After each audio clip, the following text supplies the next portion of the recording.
ukoya sorry dia videos we him fa videos be kire wo me twa ate wajimo wo me twem za 350 billion ade nipa pese obu no wo nipa embu no so amaboda mo mama ne su okura tata empanyifo se ne otwa sa enim se na chia de achia evangelist Suro nyame yenua brante ya onam social media ya wo se on de ono ekotwe gatofo abanyankopon fie no abanye video bi na video no ye no me adwempa me mblemu no ye probi e beblemu no paade a abrante bi e wo social media no so a ofra no Avraham Ben moshe common sense edna no betum na odna no tum na video no abrante Suro nyame video no trend na musa abrante so be video na asema bibusa me no se na Avraham ene ede woso wutimi beta bo se wutu obi te se Suro nyamefo onse muti Ghana nyatum mo de pa ye kanya atwom pa de a Avraham we number 1 ekwan be na fa so a mote face the country ekwan be na fa so mote freedom fighters na ekwan be na fa so a eguye munyam huni papa na woso tu Suro nyamefo de a enene eja na eba no ebe wo asana eja na eba no yengo te Suro nyame asem no emra ni tie ba beta adwompan so nka Avraham ate se nkrofo ka Suro nyame oso ko South Africa Rwanda ne Ethiopia Morocco akopiriti videos we mu ma me twawate wagimi won mo bodama na anna nipa pese obu ni wo mo nipa mbu ni wo sa mo yare wo ma miskasa me fanko evangelism ba bi ana ma me dwamanfo na nkran din no wo miskasa me fanko ba bi nko preach me videos in sendo anna mo hye nipa abufuo sa adan me wo ga na obi bua me no Ghana obi bua me obi support me me come esi adwuma team fifre so mo tatwe blogs na me dey go preaching wow eno mpuno mu se me preach wifo so mu nja se kantwe a na mu di matem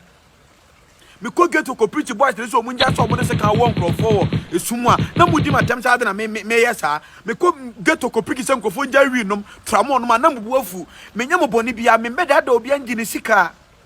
me meda do obi angine sika me pay bia me ba be sere serefo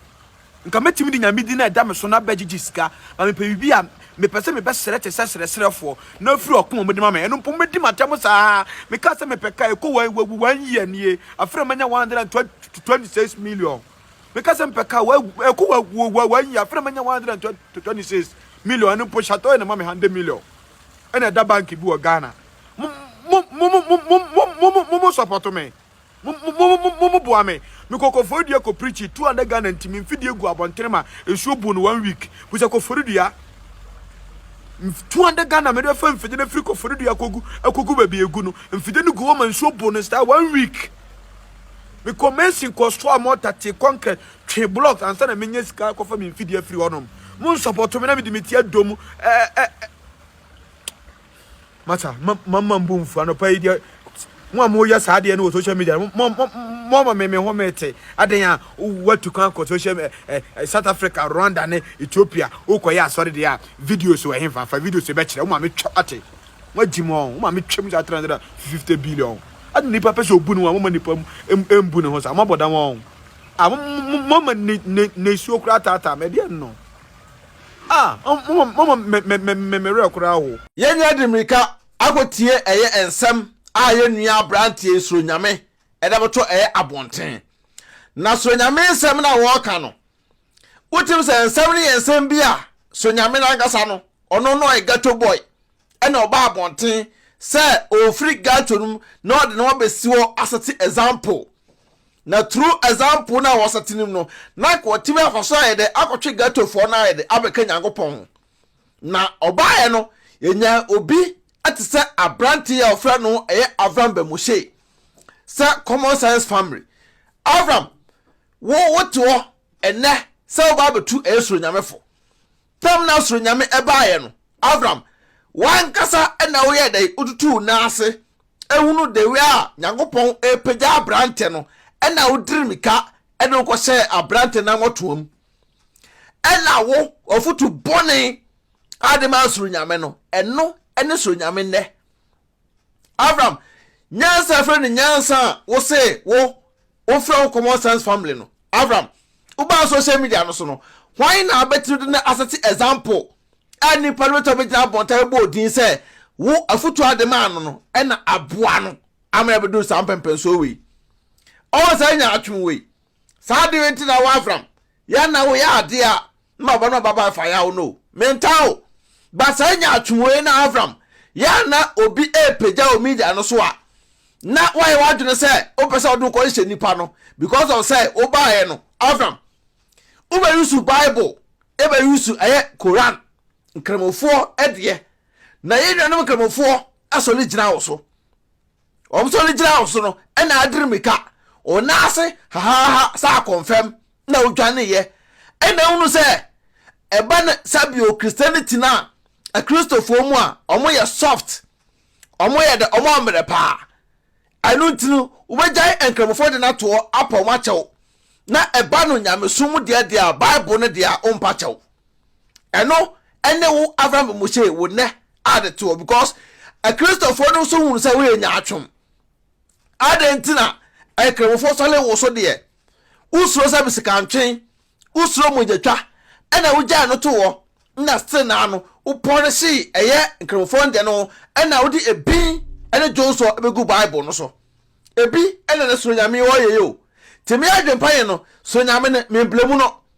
meka say ye blemu obi a wo Avraham na say ne Avraham say wonya nyansa say wetu suro nyame fode a ene bra na me adwempa no so no mba betu ofu ye pa edine adwempa no aka enkrata mu kinkon aka fufokin aka be man fa ne yenim enye fom aka mtono motie Mr No Pressure would make your pressure be fall na sa from Santa National man ye kasa chiri aso na bi mu so kasa de trom namfo me kan for tap send edamount tap edwuma de ku a o ma so ya sra person send niska ifra mo no na de ko Ghana tap na me kan for damount so first time so apro be here promo code adwene pan so be nya discount but adwene pan ni gum nya discount kama what I say I Announcement Enterprise ebe yo POPI de amount kama what I say ukona so yeso dini adwene pan na se be TV Destiny Reference still trusts so be board down so the amount now down no boss now dem a nyansa nko a asundwe enko a what I say sai pepe Diva Organic Skincare Diva USA I what I say ukona so yeso asere wo de adwene pan na skin color no ete shine na Diva aso yeso na ne ama me so mai dem asebie Avraham Ben moshe brana betiensem won se Avraham obi na otan wo but wanga se wonu nsem ene sabio ene etwa wachi wo se why dey wow enkra nan Avraham on se munya di kakra edi na mbenya no na mu yusu ede ye masem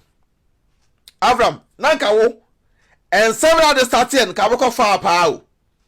yes ka boko fa pa fa na wet nya nko nintino ene Avraham wo so bi epeja na opeso kwere ni mu a na wo se na twu aba nipa no na opeso bre nipa na se sa afutofu na ekita wo no because me hu na afuto bia o Avraham wo to bi o social media no so a nipa no wo nyanyansa bi afrim eda ya ade amna yi da bia no ade a wo Avraham suba ekita wo no aye se obi otaburu chire a ba ya sa old bogus no omo brabo a boy na ankoyi no na young guy bi aba na obo bra na sa young guy no ebe pija no na old boy na hia na ka chere no se wo bakrom ha skanti na ba enti wo hia oba na ne wo for address ko to baby na bu aban no efa so Avraham sa na munyina musuba tie e social media so nyatwom no adoso won se ade bi start a na wangasa waba na obe support ade no because unim say nipa Ghana for no be adwunu mo ha nta ade ni wan bia ba na obi a support ehwo na wa Avraham udrimika na waba ene be tinya nsem me to fo mbokwa ide edamount na adrimika na waba na oba wie na obaji di kakra bi wo mu wie na okwa na later no Ghana for baashe sa ade na wa turning kick wa fast una se ha sa confirm na waba na wo san ebe tu nipa nefo ebe ye ohun nya atwom atere Ghana for say nye wo na wo se akire ba Avraham wo ye pronsam me ka kire wo oh subai there be a say ya na social media no so Avraham wontimi konim da me hunu wo se sabi waje din Avraham unyi din bia o hwe na wo ya bia hwe bia otiti social media no so Avraham Ben moshe Ghana radio station bia no wo nchine ye enso hwe ne wo se okete free fa ehunu se edina odato ho Avraham Ben moshe no ayusu common sense family no okete chie no ehunu se wo ye jimifo me ka sma cho ne pa okete free fa ebu jimifo because all the time kasa ene okete free fa money no na ti eye freedom fighters money na san eti eye face the country ana mko gina Ghana Independence Square ekoye big demonstration pa etia eye abanya oteso ame boni din pa na me bu efuno me at the end no ya hunu ne ye na musa atene ye se Ghana bibia ye afred ye woso awo nkra nan nto ho wo kire wo wetima bia adwuma ama adwuma ne agu no hwan agu no oh se Ghana mo nka no kore sabi se panyimu bi frawo ema 1 cedi 2 cedi a no akon no atum no krenda opa mo nka also okete free for ne okoba bia ye wetimi the convoy ednanim but Avraham where transna bu sawo so okete free for ya mo ne kwaya fit the country ne freedom fighters no okoba bia ne no treatment de be man no a different than wo Avraham Ben moshe because ordinary epitiu etimi hunu nyansa bia kitawa ofra common sense family common sense man etimi ena se wo no wo ba bo timi hu se wagimi mpo asemi e pa but the way me hu no na uyo bia the way asi start here no na me say Avraham ka be kofa nka wo mo bi ti se eyokata chewe enfo na dwene emebitiu ema ene no momote wono montem kropo nya de enwo also say why you say oh TikTok me ko TikTok you want me a gift you want me we sa gift ni ntino also say abrante Suro nyame o me pacho gift you eto pacho that means say what Ghana na wo Avraham u blemu panyimu bia that means panyin no blemu na wo blemu no unya bibia ntia eno ntina wo yesa ade no ba so nya bibia bejai e bia na face the country freedom fighters na mo ntokwasi mu ntawa na mudi mu jimi ema saa no nya tete coin o ze ba abonten ebe ka saa atem several times tell mo say enema na mo ye no mimi adwempan mo so do enimu ntem na mamo just short time saa ko ne ebegu wo say nu ba bi egu ye saa ko ne egu na say mimi nsem na me kan na wo o say no hunti no odi yaw e hye wo eba abonten be di matem ba me ma fa ho anchew eba no social media say fire Avraham me fire left and right nya won ko awo ne ba ne nyansa me de me nyansa beto ama wo hunu say wo nyansa ne kita wo esua wo blemu Suro nyame wo tam kote to kon edi we ne echena echena because of say din na wo benya kuta ye ntino etina no memblemu abrante no because edin na wo nya ye no a wo didi nkwasasem no Suro nyame ba ye no e na do ko bo no to do wo Suro nyame no na Suro nyame apike wo attitude na kita wo no ma asem attitude na wo mu no Avraham e na Suro nyame na apike because Avraham to ye hunu oba wo na wale o obi ehun oba na wale but ultimi kuta nkra nine eno mpo na wale na official but ehun nkra nim omo a waya ono maya abortion mai omo na sabio wa anyi so mai eno to Suro nyame etete wo wanam achi nti wonye the right person a we ba bonten abetu Suro nyame fo because me akira sa Avraham so wa foto bi atena se din na ka se me magimi pa ese msua nyansa o wa adwene ebetu obi fo but woni adwene a wanka se betu fo o Suro nyame di atem nti so ma bonten be pacho na Ghana no sa acha pa no down flat sa acha pa no o se nyatum se ya na mo de tete o my Ghana mu na no kra nkoso Suro nyame adna sa betu bonten se o ko South Africa akoye ni preaching na akwa no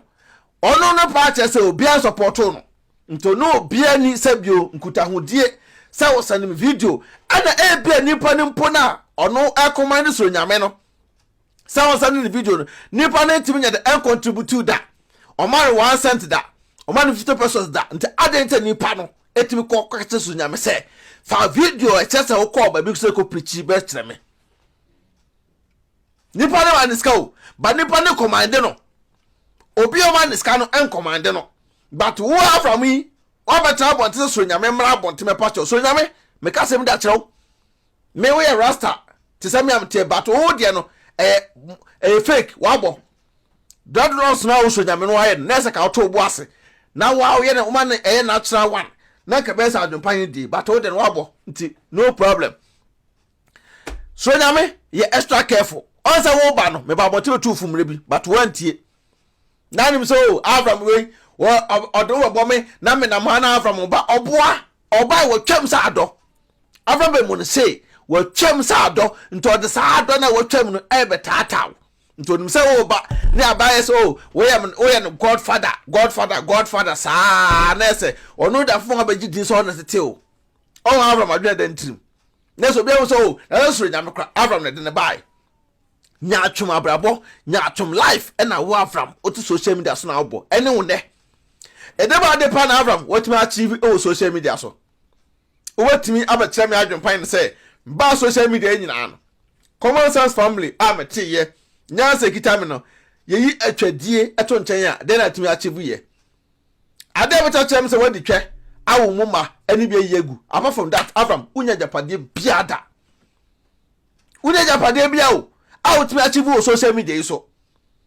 nto bi ba epeja ba na o social media no so a ya munya isa anya atwom ne bai bron samsam na o mumu na mode atake nkrofo no na wuwi a waba na so nyame mbetu ofo na mbaye o se uduma futu na wabra boni Avraham ofutu mponi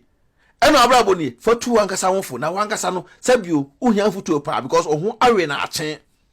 Avraham ohu awe na achen ko tena se do to bo abo no ne ho nya na hi se do gira nchan ka se ne ye de echene o sa de wa oye Ghana fo no mo bashe soro nyame ne nyina no sa bashe ne nyina ho hia o because esa no o mo twa ato da yes ko Ghana so beni ya Bible krono ai Ghana so wo krono a Bible adia be o Ghana bia na pese so sidima obia no the word called Bible eno mo nyina de eyusu na mo didi bone edidi ewu se na be ya okuta Bible enti no ye ka so okokuni pa o the Bible bedinse Bible enkunipa ententem nti Bible no ana mo nyina yusu no mo didi bone ka Avraham be moshe we enya Quran ento protect no yusu Bible efo me di bone eni twe akese o Ghana ene wo ne wotu ya wo so twa mu na so da ko fa Avraham be friend say afia dragon ase wan said I say be trend Avraham o won we ye wonyo obi a say o ba mo tufo na we enya first and last adwene pan na me kasa no ma we enya first and last we dem ba no boko afutuo so tufo tumi tufo so o pese o to fo no fa ye tufo aso fa na say wan fa the next one be do bin kana ko da kyerɛw peace out adwempa hene otwa supre kwabrafo waye kwa bibrim han bafo otwa burumu wode putupuriye buraburu ma mansan wo fufuo tomti